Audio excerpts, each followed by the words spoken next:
is one of the nation's most highly respected and in-demand conservative political commentators. Get a load of this, folks. His legendary lecture to the Heritage Foundation, which Andrew Breitbart called at one time one of the 5 most important conservative speeches ever given. Andrew Breitbart said that, and that remains some 10 years later the single most viewed lecture in Heritage Foundation history. How awesome is that? Evan is the author of the best-selling book, The Kindergarten of Eden. Just got my autographed copy yesterday, by the way. How the Modern Liberal Thinks, and has appeared regularly on Fox News, Cowboy Logic Radio, our show, the Dennis Prager and Michael Medved shows, and of course, Rush Limbaugh has called him brilliant. Ladies and gentlemen, please welcome our friend and fellow Bruce Springsteen fan, Evan Sayet.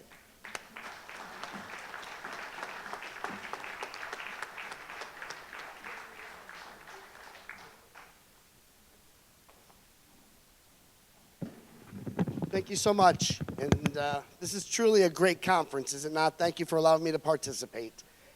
I never quite know how to start these talks because having given that lecture to the Heritage Foundation 10 years ago, I started to get emails soon thereafter saying, do you know what you have there? You've got the unified field theory of liberalism. Once you understand what I said in that original talk, you understand everything that has baffled us about our friends who vote Democrat. You know, they're not stupid in the general sense, right? They're not evil. They're not. So why is it that so many people that we know, loving, caring, generous, otherwise smart people like my cousin, why is it they ignore the facts, reject reason, and invariably side with evil over good, wrong over right, ugly over beautiful, profane over profound, and failure over success? You know, we've seen it in everybody's talk here tonight, whether it was Dr. Pry a moment ago.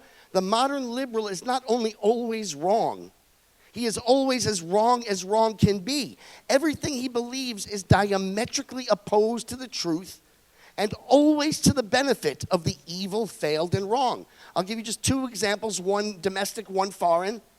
But how does anybody look at Ferguson, Missouri, Michael Brown, and see a man who is a career thug, who had just strong-armed a local business owner, a minority, by the way, who was high on drugs, walking down the middle of the street, who punched a cop, tried to take his gun and kill him with it, and decide that the problem was that the cop is a racist? How do they think? All right, let me give you one more example, and then I will give you the answer to this. And the answer is what made that original talk go so viral, the single most viewed lecture in their entire history, because I answered this question. I'll answer it for you today. But on the international scene, how do you look at the Middle East with this tiny liberal democracy, lowercase l, lowercase d, of Israel, this good and wonderful nation that is everything liberals are supposed to love?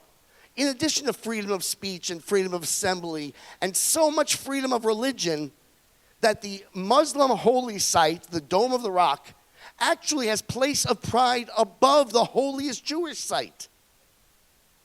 How do you look at this tiny, wonderful, liberal democracy of Israel with its gay pride parades and its woman prime minister back in the 1960s? And as a liberal decide that the problem in the Middle East is not Islam, the most homophobic, xenophobic, misogynistic, and I do believe just a little bit anti-Semitic ideology on the planet today, and decide the problem is not only the Jews, but the Jews are so bad that it's the only nation on the entire planet that they want to boycott and divest from and to strangle to death economically are the Jews of Israel. Not only always wrong, but as wrong can be, the Obama administration lifted sanctions on the Iranians while the people on the left want to put sanctions on the Jews. They are not only always wrong, they are always as wrong can be. And in that original talk, I explained why, and I started to get these emails that said that I have the unified field theory of liberalism.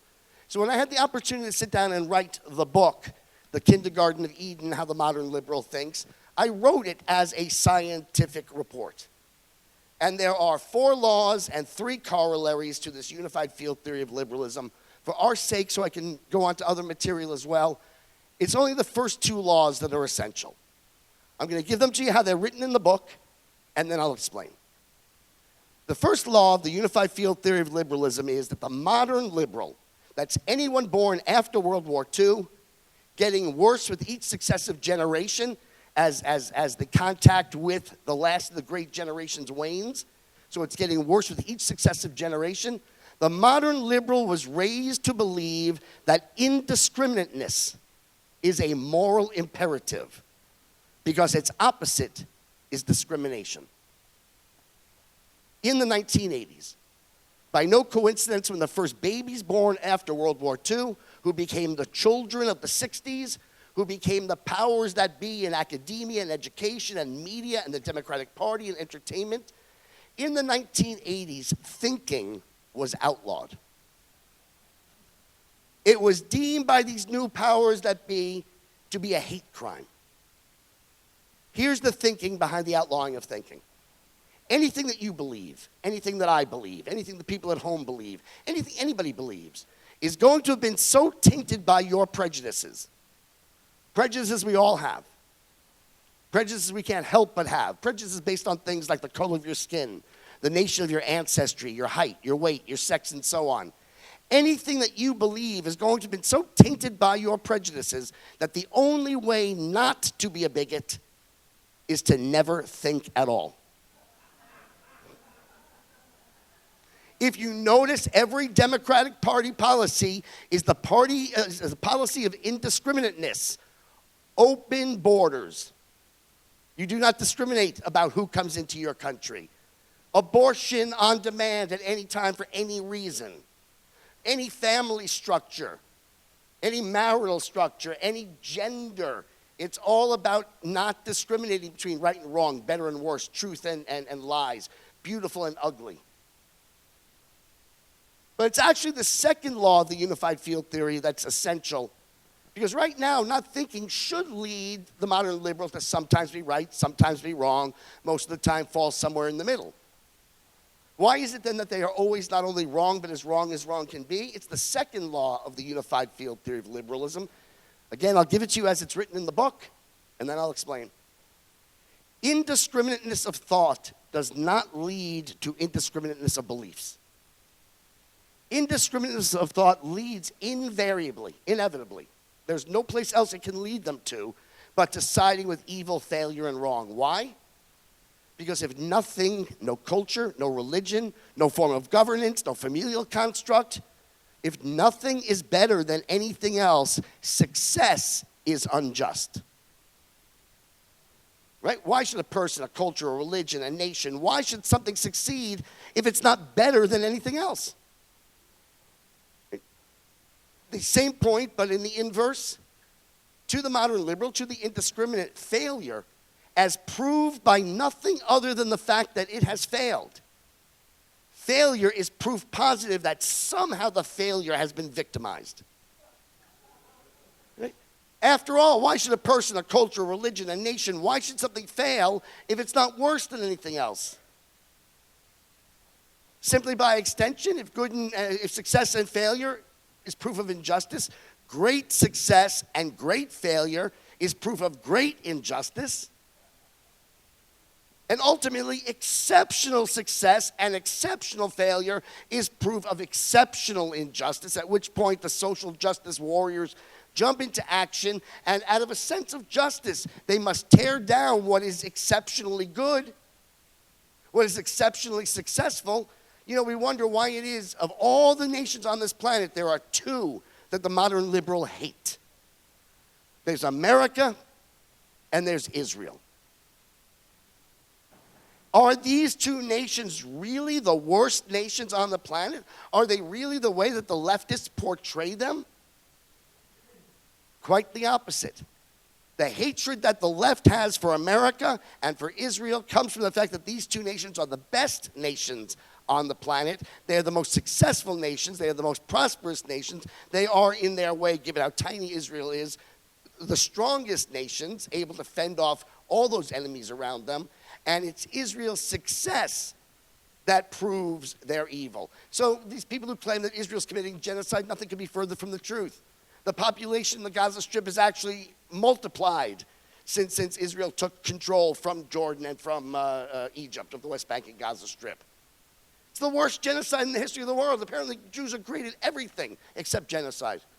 That they're not so good at, because the population has actually grown in these areas, and liberals who call for Israel's strangulation know this.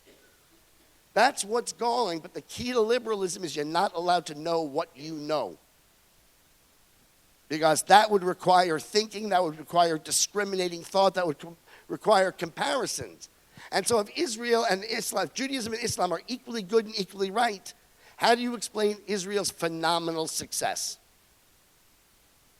Conversely, how do you explain Islam, especially in the West Bank and Gaza Strip, how do you explain Islam's total failure?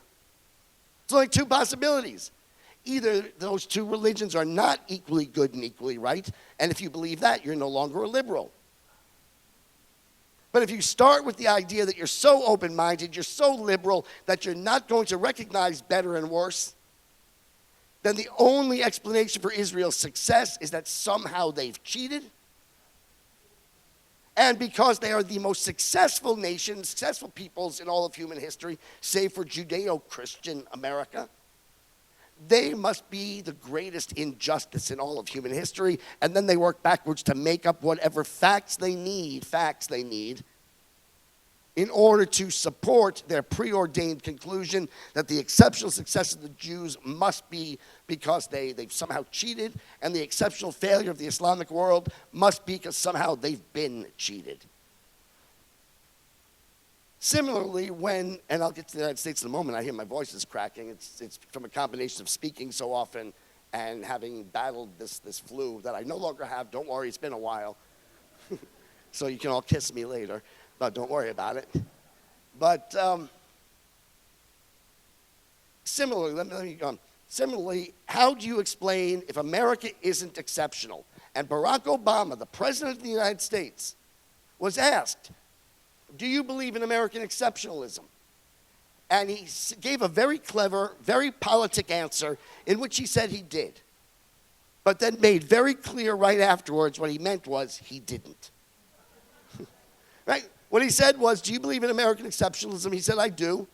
Just as I'm sure the Brits believe in British exceptionalism and the Greek believe in Greek exceptionalism. In other words, he doesn't believe America is exceptional because of our Judeo-Christian heritage, because of our unique constitution, because of our Protestant work ethic. If he believes America is exceptional at all, it's because he roots for the home team. He's from here. If he lived in Greece, he'd think Greece was exceptional. Wherever he lived, it's a matter actually of prejudice. If you think America is exceptional, you're prejudiced because you live here. But if America isn't exceptional, how are people like Barack Obama and those who share his ideology to explain America's exceptional success, America's exceptional prosperity, America's exceptional strength? There's only two possibilities. Either they are a reflection of and a consequence of our exceptional culture, which, by the way, can then be emulated by others.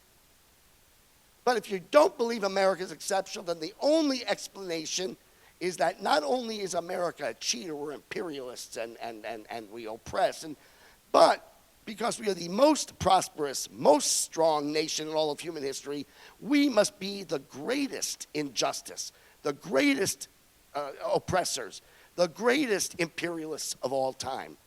And then once again, they work their way backwards, they invent the facts. That's how they get from America, this is the truth, being the least imperialist major power in all of human history, to somehow we are the most imperialist power in all of human history. Not just wrong, but diametrically opposed to the truth. I want you to think about this. When Japan was the world's only superpower, they tried to take over the world. When France and Napoleon were the world's superpower, they tried to take over the world. Germany and Adolf Hitler tried to take over the world. The Romans tried to take over the world. After World War II, not only were we the world's only superpower, but our shores were pristine. Our factories were working at full bore. Europe was decimated. Asia was in ashes. Africa was, as always, a non-starter, or an S-hole, as it might otherwise be known. But let's call it a non-starter because I don't want trouble. But the Muslim world was, as always, primitive and violent. And here we were, we held in our hands after World War II a weapon so powerful that we could have gone to any nation around the globe and said to them, we're going to take you over or we're going to use this. And not only didn't we take over the world, we didn't even take over Canada. Right? We didn't take over Mexico, which, by the way, would be very easy to do now. There's nobody left there.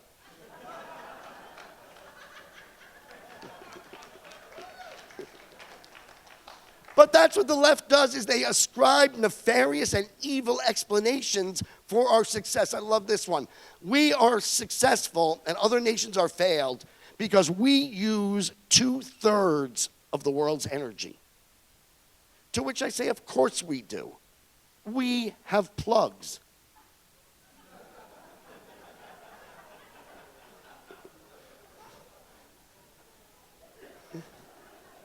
Right? We have things to plug into those plugs. And the reason that we have things to plug into those plugs is not because we stole them from other nations. Right? We don't have cable television because we stole it from the Sudanese. Right? And I'll tell you this, the Sudanese don't have cable, not because we stole it from them. The Sudanese don't have cable because when you're hacking off the heads of 1 million of your citizens, chances are one of them may have been the cable guy.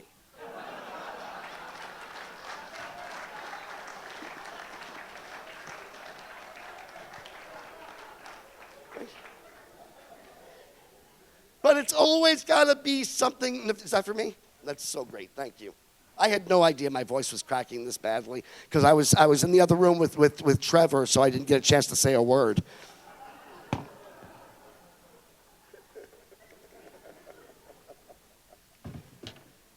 It's funny. He won't get the joke. Don't worry. All right. So the question is, if the modern liberal is as stupid as I believe him to be. And by the way, forgive me for calling them stupid, but they think we're stupid. And I understand why they think we're stupid. It's because they're stupid.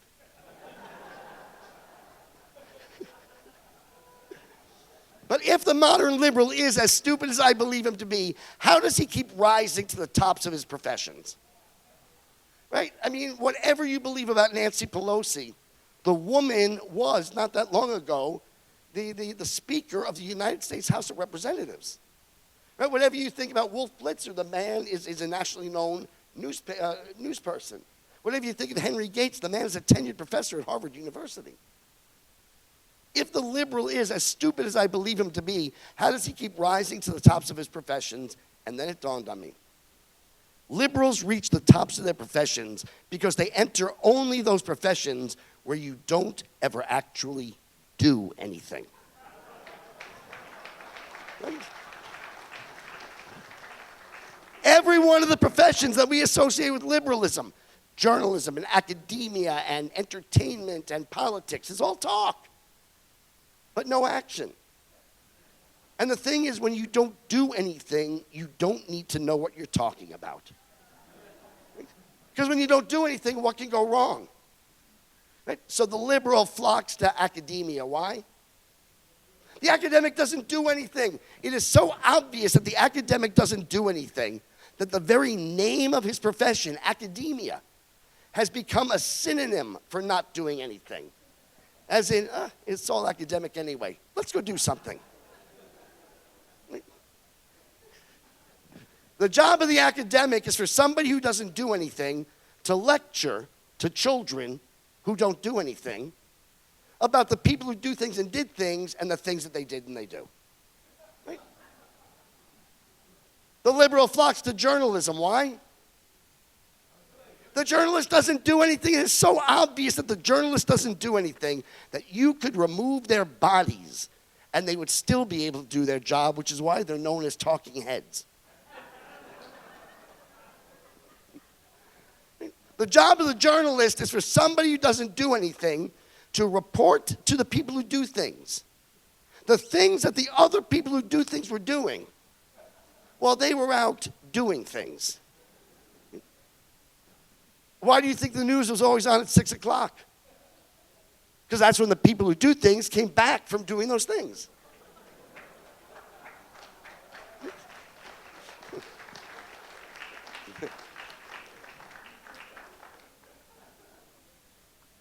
The modern liberal flocks to government. Why? They don't do anything. The job of the government is for people like Barack Obama, who have never done anything, to order the people who do everything to stop doing anything the way that they do those things.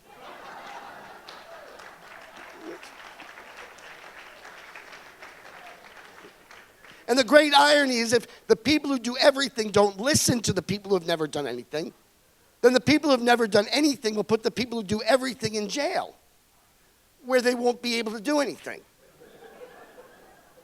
But where they will meet another Democratic Party constituency.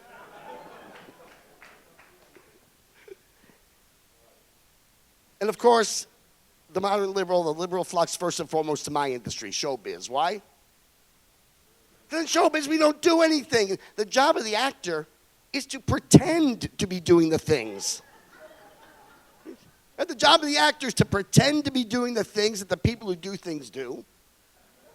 So when the people who do things finish doing those things, they can go to a movie because it's something to do.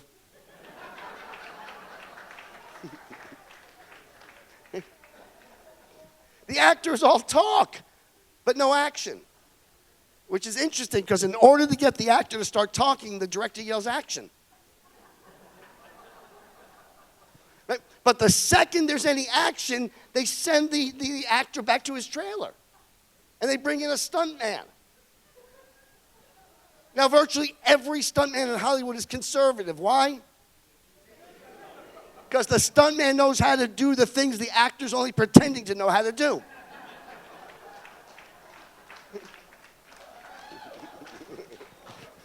Now, you know that showbiz is a liberal profession because one of the most important jobs in that profession is the reviewer.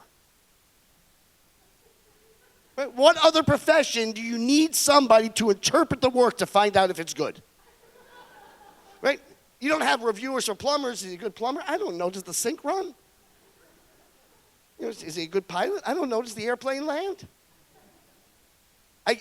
If your sink doesn't run, he's a bad plumber. You don't need some interpreter, some reviewer to come in and say, well, yeah, the sink doesn't run, but that's his homage to the dryness of the soul.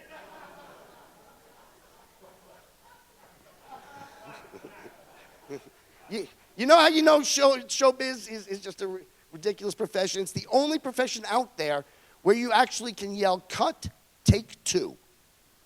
Right? You don't have a thoracic surgeon, oh, I just nicked the artery. Cut, clean up, take two.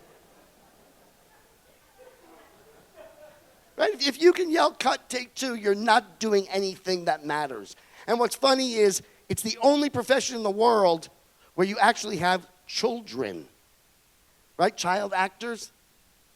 You don't have child surgeons. I want you to meet your surgeon, Billy. You wouldn't go to them. They actually have animal actors. It doesn't take that much to be an actor. They have, you know what the most popular movies are today? Animated movies. We don't even like the actors. We prefer a drawing of an actor. But have pity on the reviewer, and here's why. Think about what a sad human being a movie reviewer must be. I mean, this is a guy who night after night, week after week, month after month, year after year, goes out and sees all these actors, all these people on the giant screen being paid millions to do nothing. All that while knowing that not that long ago, he too aspired to do nothing, but he just wasn't good enough. Now, of all the people who do nothing, it is almost universally recognized that the smartest is the stand-up comedian. Right? See, what makes us so smart is not only don't we do anything, but we do it next to no time. As my friend Rich Voss would say, I've got the only job in the world where you say to a friend, I got to go to work. I'll be right back. But still, every once in a while, there are better and worse comedians out there. I think Jerry Seinfeld is great. Right? But even Jerry, when they gave him $1 million a week to write a situation comedy about his life, even he had to admit it's a show about nothing, because what else could it be about? But here's the thing. Here's the difference between the left and the right, and it's not necessarily found in what we do for a living. Obviously, there are conservative comedians. There are conservative entertainers. There are conservatives in journalism. There's conservatives in, what am I leaving out, academia. No, the difference between the left and the right is not found only in what we do or we don't do in our jobs. More importantly, it's found what we do and we don't do with our lives. And here you've got to give the liberals some credit. We can now agree that in their jobs, liberals do absolutely nothing. But with their personal lives, some liberals have been known to do 2 or 3 times that amount.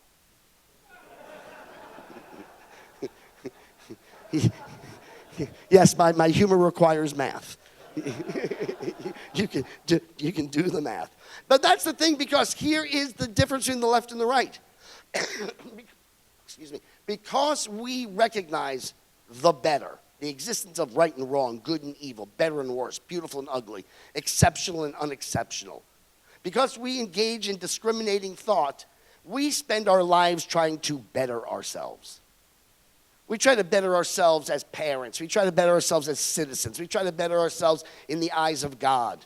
But because the left doesn't believe in the better, they can't seek the better. They can't seek to better themselves. In fact, they are taught from the time they're young, don't better yourself, just be yourself. It's a big difference between being yourself and bettering yourself, and that's the difference between the left and the right. Because how much intellect and effort can it take to just be yourself? Wait, whoa, I was just myself. And you would think, right? But you would think that they would love people of religion because we do try to better ourselves, but they don't like that at all. Where are my Catholics? Are there Catholics here? Yeah. You know what I love about this moment in my talk? At this moment, you have no idea what I'm about to say. You're even a little afraid I might offend you. But here's the good news. If you're really a good Catholic, you're going to have to forgive me. But here's what I love. You guys didn't even wait until you were born to start being yourselves. You guys were yourselves in the womb. And you would think liberals would love you for that, because what is the womb? Basically, it's a liberal paradise. Basically, you're sitting in a hot tub, feeding off of somebody else.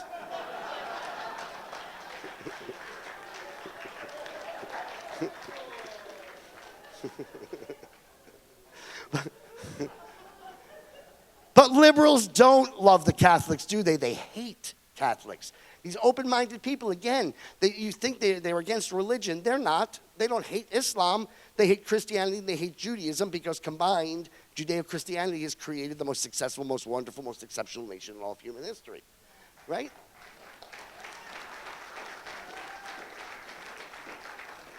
And you would think that they hate the Protestants too. And first and foremost, and I do believe my people are finally starting to see this, but first and foremost, as I pointed out earlier, liberals hate Jews.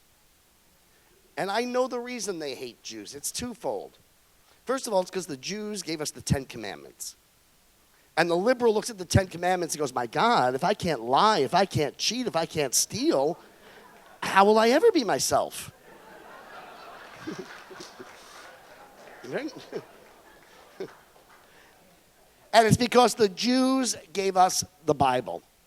And I am absolutely convinced that every single liberal was just terrified. There's another word for it. Sent into shock. They were, the first time they opened the Bible and they saw there was an entire book spelled J-O-B.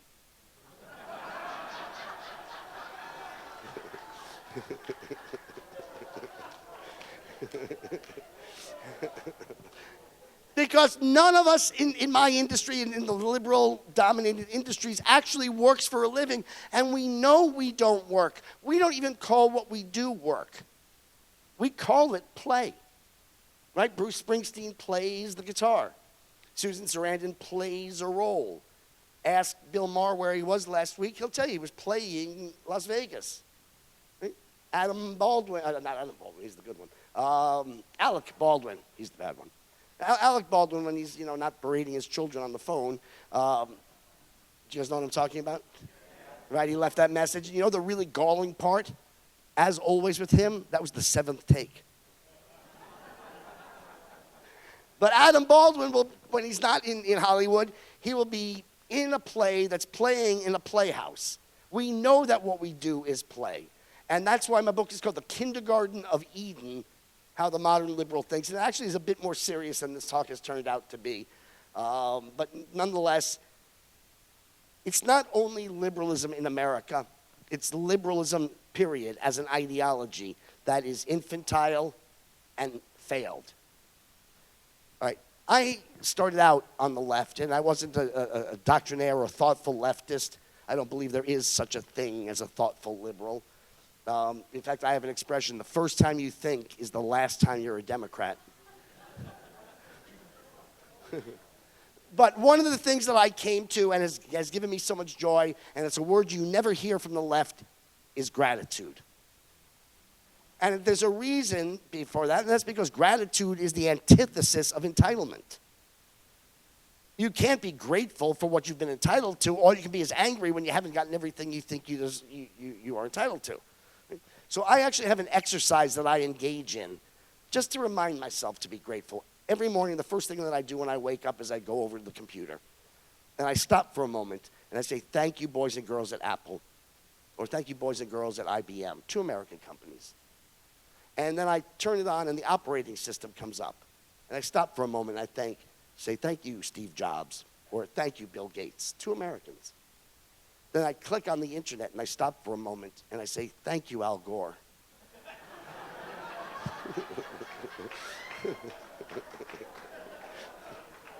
What, you don't think Al Gore could have invented the internet? Why not? He invented global warming. Here's what I don't get about global warming. 2 things. First of all, living in Hollywood, being near all these mansions in Malibu that all these liberals own. If they really believe the oceans are rising, why do they all live on the beach? And here's the thing, they tell us that we're something like 6 years or 60 years or 100 years away from the oceans rising. What do they say, 2, 3, 4 feet? Which means that in 100 years, your grandchildren or your great-grandchildren might have to take their beach blanket and go like this.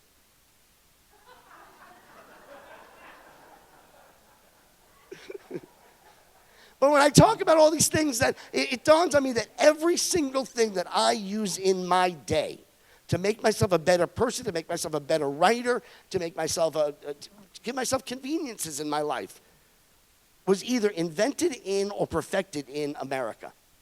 Whether it's the automobile that I drove to get here or the radio that I listened to in the car, whether it's the internet, as I pointed out, or my computer, whatever it is, everything that has made my life better was created or perfected in America. Name me one thing that you use in your daily life that comes from France. Anybody? Water, bottled water, cheese, and wine. All right, they didn't invent any of those things, and 2 of them are nothing other than food that went bad.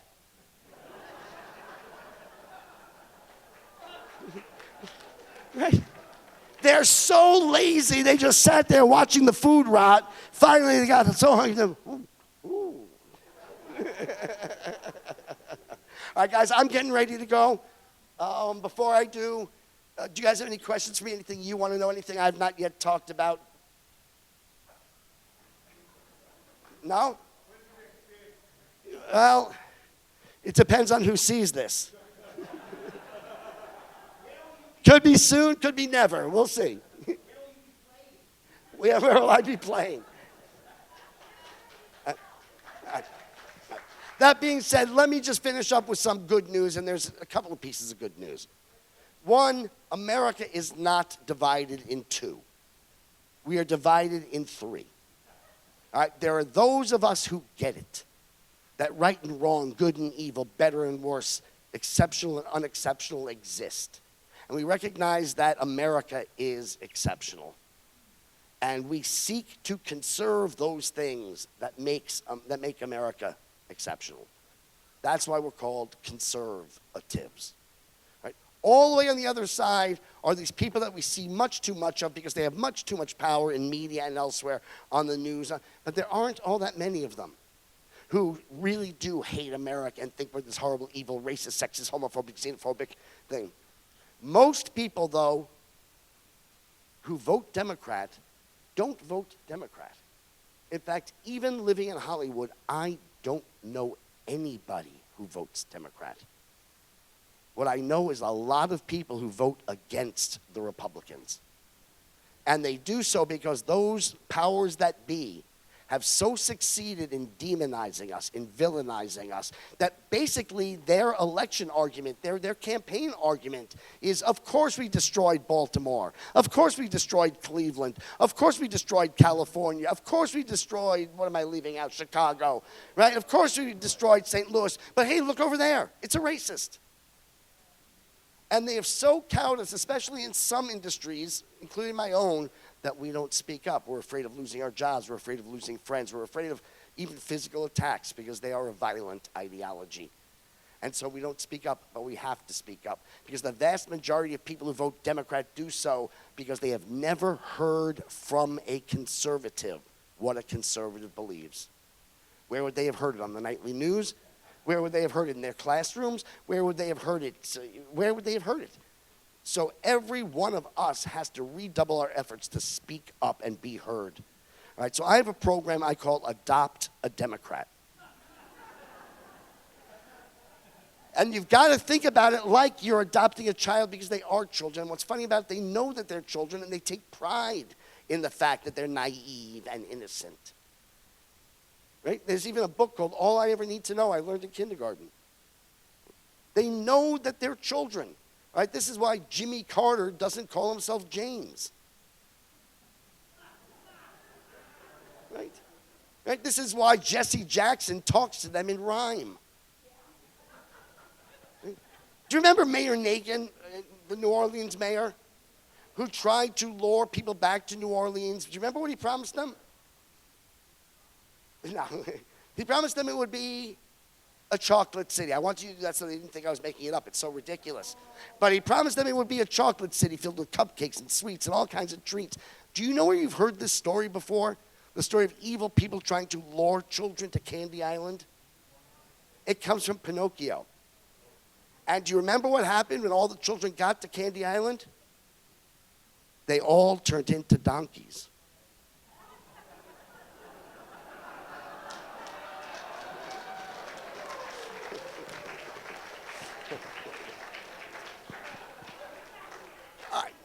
So I want you to find one person in your life who you know isn't a hate America, always leftist, who has just never heard from us what we really believe. And I want you to adopt them. And it's like adopting a child. One thing that we do wrong is we think we're talking to adults. And we know that we are so right on every issue, and they're so wrong, that if we just talk to them, they'll get it. And so we almost browbeat them. We just want them to get it so badly. But that would be like if you had a child and you made everything a teachable moment all the time. Your child would hate you. Your child would stop listening to you. So this takes years. But over the course of time, have fun with them. Love your friends, your neighbors, your colleagues, whoever they are. But when they do something particularly egregious, when they say something like, I can't believe that guy made that film that got our ambassador killed, that's when you spank them. And I'm telling you, over the course of time, you will change people. I have changed people. I have changed a ton of people through this method. It's frustrating because it takes long, but think about this. If every one of us changes just one person, we double our numbers. Right? All right, guys, thank you so very much for listening.